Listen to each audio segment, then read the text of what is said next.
ভাই ছোটবেলায় এক সাধু বাবা আমার হাত দিকে কইছিল বড় হওয়ার পর আমি নিচের চুল ফালিয়া খামু। কথাটা কেমনে কেমনে মিলা গেল দেখেন। বড় হওয়ার পর আমি হলুদ সাংবাদিক হইছি।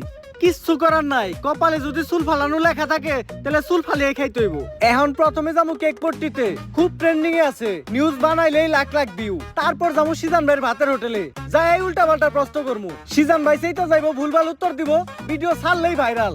আর যেহেতু দুপুর হয়ে গেছে, ফ্রিতে গরুর মাংস দিয়ে 1 প্লেট ভাত ছাটিয়ে দিমু, কাম হইলো খাওয়ানো হইলো। কি গো ভাই, এই জায়গায় এত মানুষ কে? কি হইছে এই জায়গায়? ভাই এই জায়গায় একটা লাশ খুন হইছে। ভাই দেখা তো মনে হইতাছে 6-7 বছরের কোনো বাচ্চা। নিউজটা নিয়ে নেই মনে কি? যা বেটা, এটা ট্রেন্ডিং টপিক নাকি? এটা ছাড়লে কি ভিউ হইব? ট্রেন্ডিং টপিক খুঁজ, যেগুলো ছাড়লেই ভাইরাল। তাইলে ভাই কন্টেন্ট ক্রিয়েটর শিবন মিয়া আছে না, ও নাকি ওর মায়েরে ভাত দেয় না, কিন্তু বিরিয়ানি দেয় 3 বেলা। বিরিয়ানি দেয় কাইটা, এই যে ভাত দেয় না, এই জিনিসটারে হাইলাইট করে নিউজ বানাইলে কেমন হয়? এর লিগাই তো আমি তোরে আমার লগে রাখি। হলুদ সাংবাদিক হওয়ার পরে আমরা উল্টা পাল্টা নিউজ বানানি করছি শুরু। এখন থেকে আমি তোর শিষ্য, তুই আমার গুরু। তাইলে চলেন ভাই আগে এই নিউজটাই বানাই।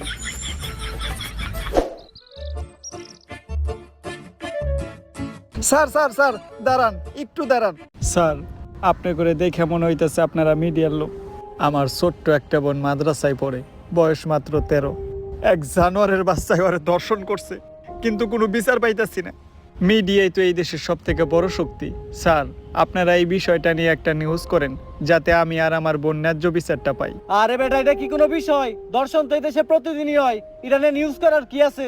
ট্রেন্ডিং কোনো বিষয় থাকলে কও, যেটা নিয়ে নিউজ করলে লাখ লাখ ভিউজ আইবো। এক কাজ করো, কেক বানাও আর নাইসে নাইসে কেক বিক্রি করো।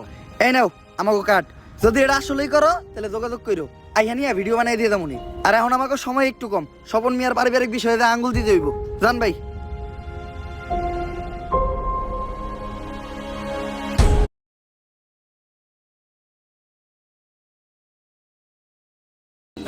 একসাথে খেতে বসলেই না একটা পরিবার সত্যিকারের পরিবার হয়ে ওঠে, আর খাওয়ার আনন্দ বহুগুণ বেড়ে যায়।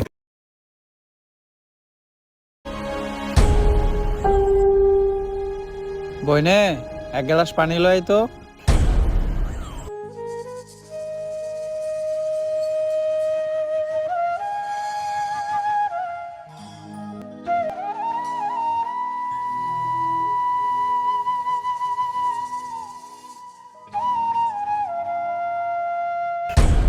এই যে আমি আমার সব মার্বেল এনে রাখলাম, আমি যদি এই মার্বেলটা লাগাইতে পারি তাহলে তোর সব মার্বেল কিন্তু আমার। আর না লাগাইতে পারলে তোর সব মার্বেল আমার।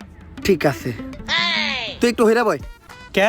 তুই যদি অনেক বইয়া থাকস, আমি মার্বেল মারলে এই মার্বেলে না লাগলেও তোর মার্বেলে ঠিকই লেগে যাইব।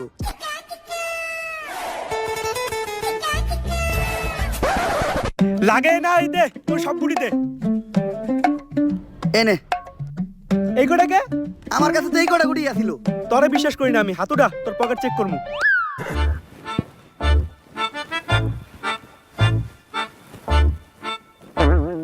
কিরে তুই মিছা তো কইলি কে?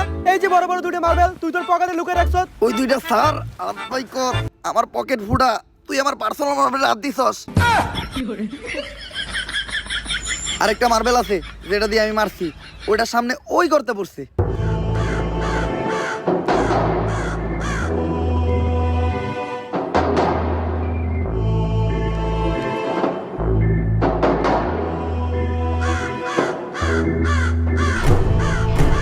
ওই কিরে আমার হাত আটকে গেছে, ওই তাড়াতাড়ি আয়, আমার এম থেকে ছুটা।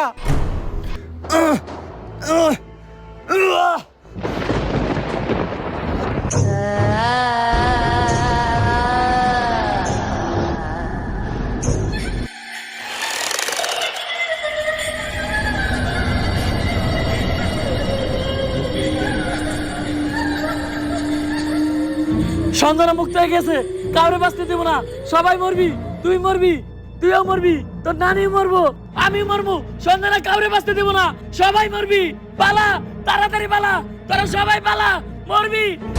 কে সঞ্জনা আর কেন মারবো আমাকে সবাই রে? আরে ও পাগল, ওর কথায় ভয়টাই পাইস না। ভাই আর আমি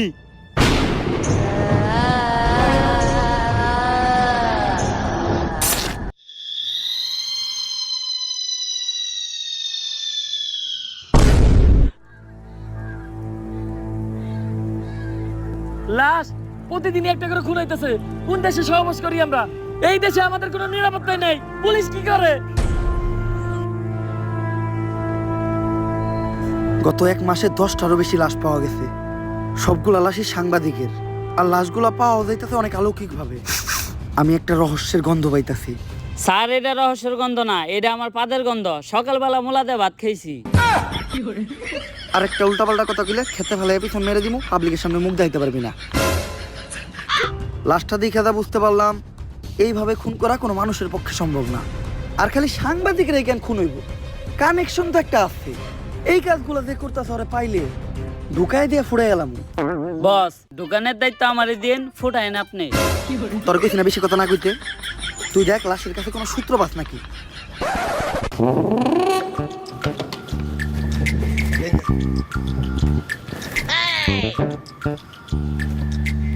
স্যার, কোনো সূত্রই তো পাইলাম না।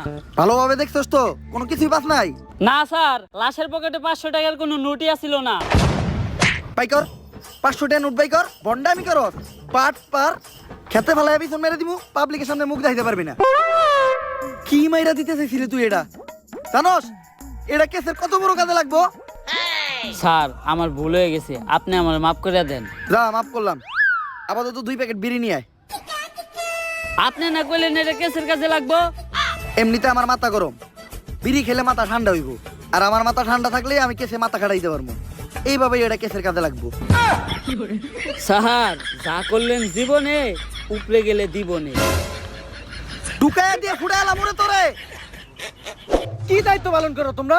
খুনিদের তাড়াতাড়ি ধরে ব্যবস্থা করো, পুরো দেশ গরম হয়ে রয়েছে। এইভাবে এর আগে কোনো সাংবাদিক খুন হয় নাই। স্যার খুনগুলো অনেক অলৌকিক ভাবে হইতাছে। এই এরিয়াতে যখনই কোনো সাংবাদিক ঢুকতাছে তখনই ওরা মেরে লাইতাছে, আর কোনো চিহ্নও রাখতাছে না। স্যার, এই যে আপনার বিড়ি।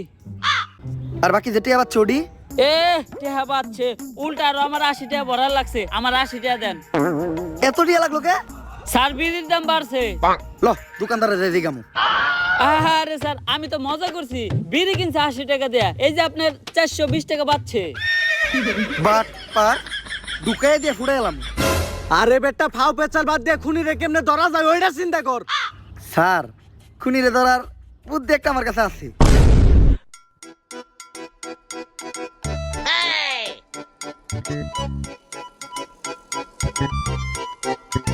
স্যার, আপনারা দুইজন মিলে আমার এই বলিটা দিলেন।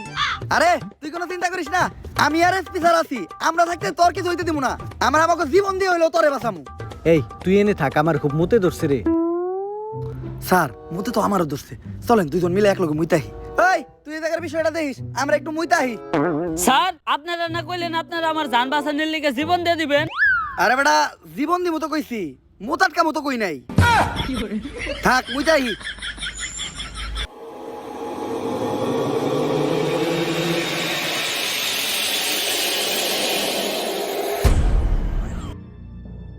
আরে এই জায়গায় তো কেউ নাই, তাইলে আমার কান দাঁত দিল কেরা? ভূত আইলো নাকি? আরে না, ভূত বলতে কিছু নাই। তেঁতুলের আসার টক, ভূতের নানিরে পক পক। কার নানিরে পক পক?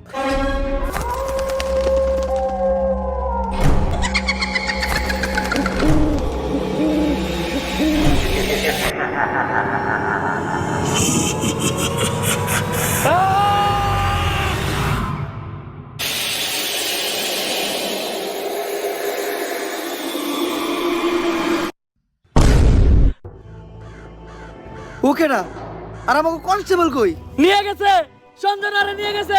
বাঁচবি না, তোরা কেউ বাঁচবি না। সঞ্জনার আজ থেকে যদি বাঁচতে চাস, জলদি করে তারা তান্ত্রিক লালুর কাছে যা। কারণ তান্ত্রিক লালু ছাড়া সঞ্জনারে কেউ আটকাতে পারবো না। বাঁচবি না, তোরা কেউ বাঁচবি না। তোর নারীরা বাঁচবো না, আমিও বাঁচবো না। যদি এই পাগলের কথাই সত্য হয় তাহলে তো আমাকে তান্ত্রিক লালুর কাছে যাইতে হইব।